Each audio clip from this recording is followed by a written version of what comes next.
We made it back to Theberozone. I got backasing the 2040 8-bit limit.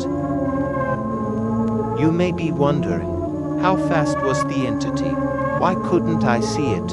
How far is the Priel zone? 1. I own the 2047-bit Indigo limit. 2. Because I was so far from spawn that objects couldn't be rendered properly. 3. It begins at 500 UD under Cillian studs. I can see multiples of Entity and Explorer. I assume they're trying to swarm me, but I'm too fast for them.